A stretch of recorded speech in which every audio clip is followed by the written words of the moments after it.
Just under 800 years ago, in the midst of a dark and gloomy Icelandic winter, a story was written down. The tale had already been told for hundreds of years. It talked of myths and monsters, but great heroes too. And now, because of the revolutionary new literary tradition sweeping through Iceland, it would be recorded in its current state for posterity. From Greenland to the Mediterranean, all across the Viking world, up until the 1200s, the story had been memorised by one generation of poets after another, becoming one of the most popular and long-lasting of all. The story is still being retold today, the saga of Ragnar Lothbrok. But is there any truth to the tale? Let's find out.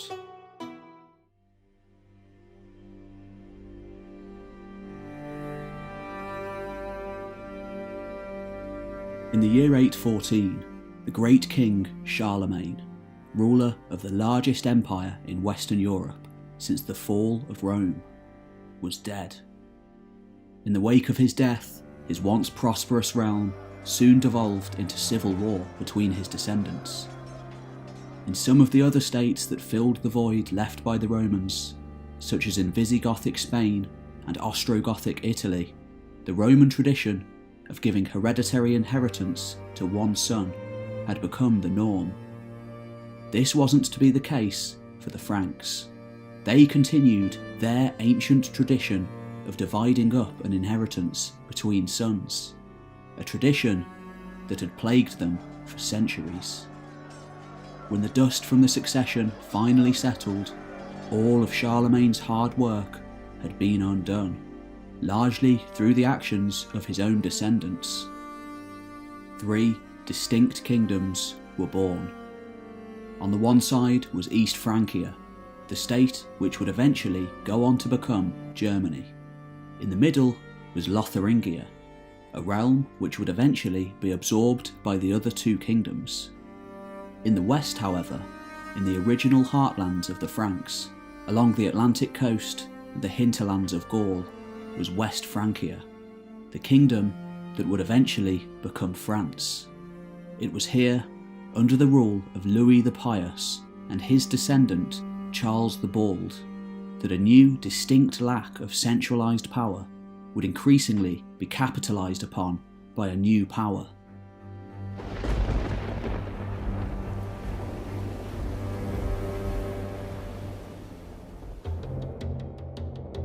For years, the Franks had pushed ever onwards to the pagan north to conquer new lands and bring more people into the Christian fold. And now, a reckoning was on the way. At first, they came in trickles, just handfuls of boats trying their luck. But as the years dragged on, ever larger waves of piratical sea raiders came flooding down from the unforgiving north. The Viking Age had begun. Frankish sources of the time mention Horik, the king of the Danes, likely just one Danish king amongst many, being undermined by the West Frankish king Louis the Pious, who had supported a rival claimant to Horik's throne, Harold Clack, in a struggle to overthrow him. Whilst this policy of divide and rule might have worked under the strong hand of Charlemagne, whose elite army might have made light work of the piratical newcomers from the north, standards had slipped over the years, and the Frankish army was now a mere shadow of its former self. After Horik successfully fought off the attacks from his rival, the full ferocity of the Northmen was about to come crashing down catastrophically upon Louis's head. First in the form of small fleets, and later in the form of a powerful and influential warlord who would smash his way onto the scene over the coming years. If the legends and stories later told about his life even bear any resemblance to the truth, then he was one of the first examples of a sea king during the Viking Age, and certainly one of the most memorable. Ragnar Lothbrok had arrived. Since the end of the Saxon Wars of the late 8th century, Scandinavian raids had been conducted into Francia. Those wars had been a long and drawn-out conflict against the inhabitants of Old Saxony, the still pagan land immediately to the south of Denmark, and they had ended in the forced conversion or death of much of its inhabitants. It was after this 30-year-long evangelising crusade that the Franks had first come into direct contact with the inhabitants of Denmark, though the reputation of the Franks had almost certainly preceded them. As long as the Emperor lived, Europe remained largely safe. According to Charlemagne's biographer Einhard, writing just a handful of years later, the only places looted and sacked during his lifetime were certain islands off the coast of Frisia, near to the German coast. He even set up squadrons of Coast Guard to defend the river systems. After his death, all this was to change. With no strong-handed, powerful ruler to lead it, Charlemagne's empire quickly unravelled, and within just a few years, Danes moved in, like carrion, to pick at the corpse.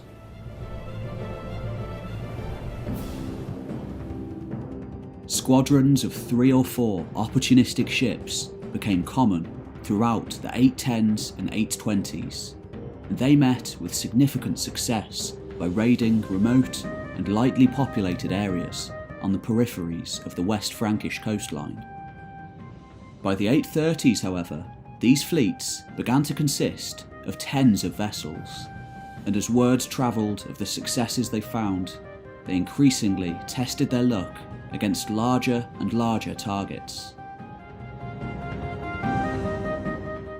They sacked the silver minting centre of Dorestad in 834, 835, 836, and plundered the trading town of Valkaren in 837.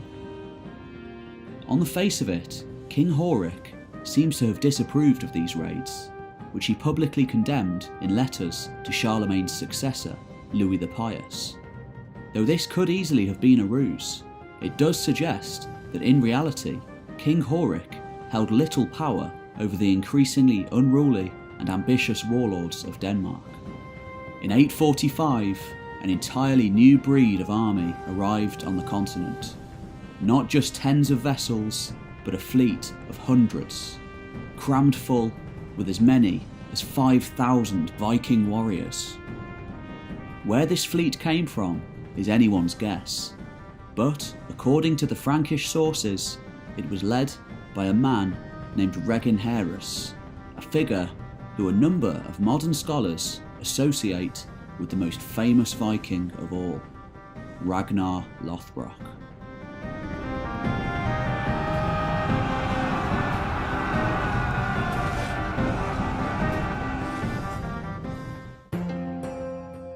A number of sagas relate the tales of Ragnar's early life, yet the vast majority of these are likely to be later additions, added in as the tale of his legends and deeds became inflated over time, especially as a large number of later warlords claimed descent from him and would have wanted to inflate their own egos, much like he himself apparently claimed to have been a direct descendant of Odin, as did most Danish kings and warlords at the time, including his overlord Horik.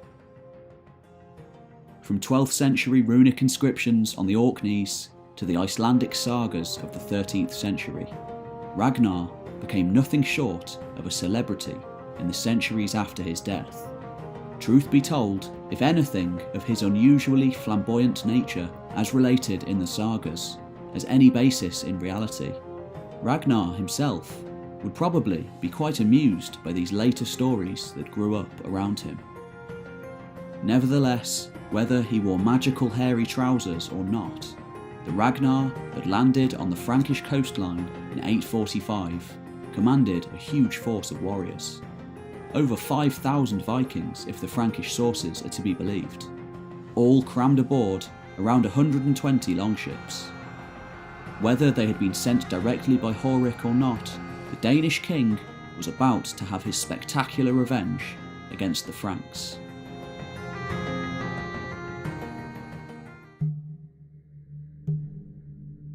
Certainly one of the most colourful members of Horik's court, Ragnar's surname allegedly stemmed from the cowhide trousers that he wore into battle, which, if the stories are to be believed, he claimed offered him magical protection against enemies.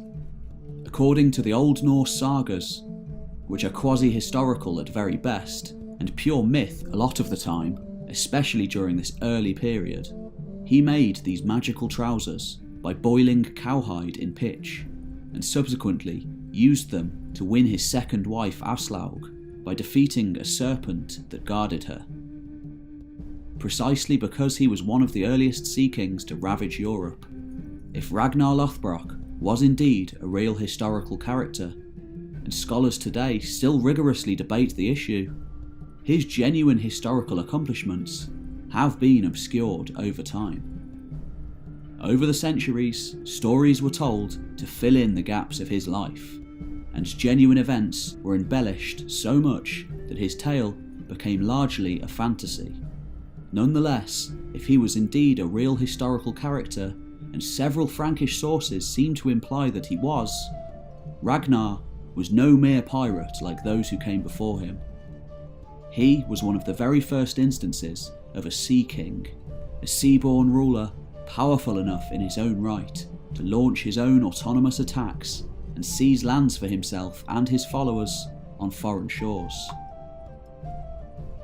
Regenerus, or Ragnar, had probably been active in Francia since the 830s, and by 841 he was granted land in Frisia by King Charles the Bald, probably as a bulwark against other Viking raiders. After a few years, however, he lost these lands, as well as his favour with the king. In 845, he entered the River Seine at the head of a huge host, the largest to hit Francia yet. In a time when armies usually numbered hundreds of men, according to the Frankish sources, Ragnar's force numbered 5,000. They sacked Rouen and made off with huge amounts of wealth, before heading further south towards the capital, where they systematically plundered the fertile districts around Paris. Like his predecessors and his descendants after him, Ragnar only fought when the odds were with him, intended to favour blitzkrieg tactics to terrorise, demoralise and overwhelm opponents before they could muster a strong enough force to oppose him. Determined to not allow the invaders to sack the royal abbey of Saint Denis, Charles assembled his army into two parts, one of which he placed on either side of the river. A shrewd tactician, Ragnar simply attacked the smaller army, wiping it out in full view of their helpless comrades on the other side. The Frankish warriors could do nothing but watch as just over 100 survivors were sacrificed to Odin on a small island in the River Seine. Faced with insurmountable odds, the horrified defenders of the city could do little but wait for the eventual Viking attack. At the time, Paris was situated on an island in the River Seine. It was fortified with strong defences. Though isolated as it was perfectly suited for a Viking blockade and attack. On March 29th, Easter Sunday, almost certainly a date picked on purpose in order to demoralise the already terrified locals, Ragnar's men arrived and plundered the outskirts of the city. Before long, however, disease began to run rife throughout Ragnar's camp, which significantly weakened his position. Terms were eventually offered, and Charles begrudgingly consented to paying around £6,000 of gold and silver to get Ragnar and his men to leave. This was the very first of at least 13 payments of Danegeld paid over the century to come to get Viking raiders to leave Francia peacefully. Whilst Charles was heavily criticised for this payment, he had bigger fish to fry. His brothers, disgruntled nobles, and regional revolts all threatened to stamp out his position at any time. He preferred instead to try to get the Vikings, arguably the least of his concerns at the time, to leave peacefully, if at all possible. Ragnar agreed to withdraw from Paris, though he seems to have pillaged several sites along the coast on his way home, presumably to Denmark. Upon his arrival, he allegedly showed the wealth he had acquired to King Horik, and boasted about how easy the attack had been, though he also related that the only resistance they had met was by the long-deceased Saint Germain of Paris, who he believed had sent the plague that had tore through his camp. Shortly after Ragnar's return, however, the king of East Francia, Louis the German, had apparently forced his overlordship over the Danes. Probably only some of the southerners, though this prompted Horik to execute many of the men who had been responsible for the Paris raid, and to seize back their plunder to return to the Franks. Along with a whole host of other reasons, namely economic and societal, this cracking down on raiders could be one reason why so many Scandinavians left Denmark at this point, to arrive in other Viking settlements across the North Sea, such as in Ireland and the Scottish Isles.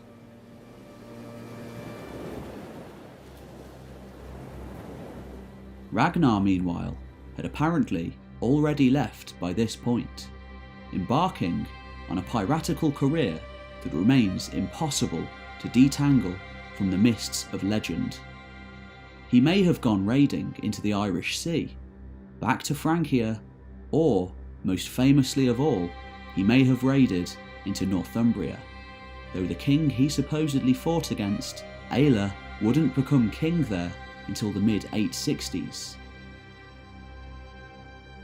In 854, Horik was killed by one of his nephews, and the exiles from the Paris raid apparently were allowed to return home, though Reginharus, or Ragnar, is never heard from again in the Frankish sources. Stories abounded to his eventual demise. Some say he was killed during a botched attack on the Isle of Anglesey, others that he died in a civil war between Danes and Norsemen off the coast of Ireland. Most famous of all, however, is the tale that he was shipwrecked off the English coast in a storm and captured by the Northumbrian king Aelle, who, in a cruel punishment against the old sea king, had him thrown into a pit of snakes. According to one telling of the tale, his famous trousers protected him to the very end, the disgruntled English king having to pull his foe out of the pit to have them removed before throwing him back in. Viking raiders again returned to Paris in the 880s, this time led by another of the most famous Vikings in history, a sea king named Rollo. In reality, no relation to Ragnar. In one of the great turning points in the history of France, and potentially one of the largest sieges of the Viking Age, a huge force of many hundreds of ships was finally repelled in 886. By this time, much of Britain had already fell under the sway of the Vikings, this time, according to the legends, under a brood of brothers, who, according to a number of traditions, called themselves the Sons of Ragnar. According to the tale of Ragnar Lothbrok, written down sometime in the 13th century, but told in mead halls from Dublin to Kiev for centuries before, Ragnar had several sons, all legendary sea kings in their own right. According to the saga, as he was dying in Ella's snake pit, Ragnar made a famous reference to these sons. The little piggies was grand. When they hear have their own balls of it.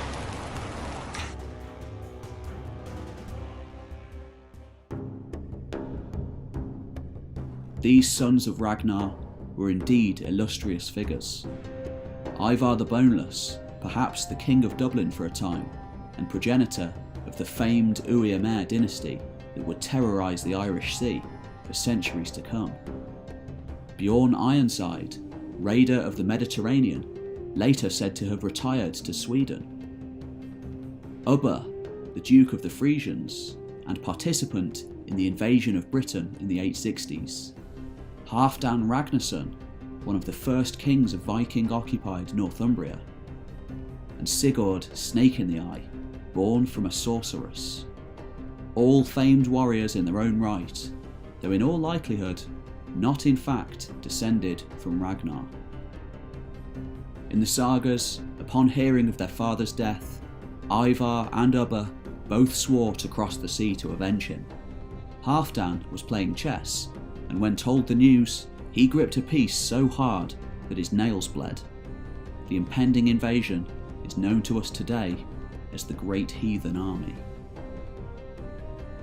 The legend of the Cracomal, probably composed in the Scottish Isles in the 12th century, epitomises the legend that Ragnar became when it records his last words, sung aloud as the snakes of Ella's pit circled in. It gladdens me to know that Baldur's father makes ready the benches for a banquet. Soon we shall be drinking ale from curved horns. The champion who comes into Odin's dwelling, Valhalla, does not lament his death. I shall not enter his hall with words of fear upon my lips. The Aesir will welcome me. Death comes without lamenting. Eager am I to depart. The Disir summon me home. Those whom Odin sends for me, Valkyries from the halls of the Lord of Hosts. Gladly shall I drink ale in the high seat with Aesir. The days of my life are ended. I laugh as I die.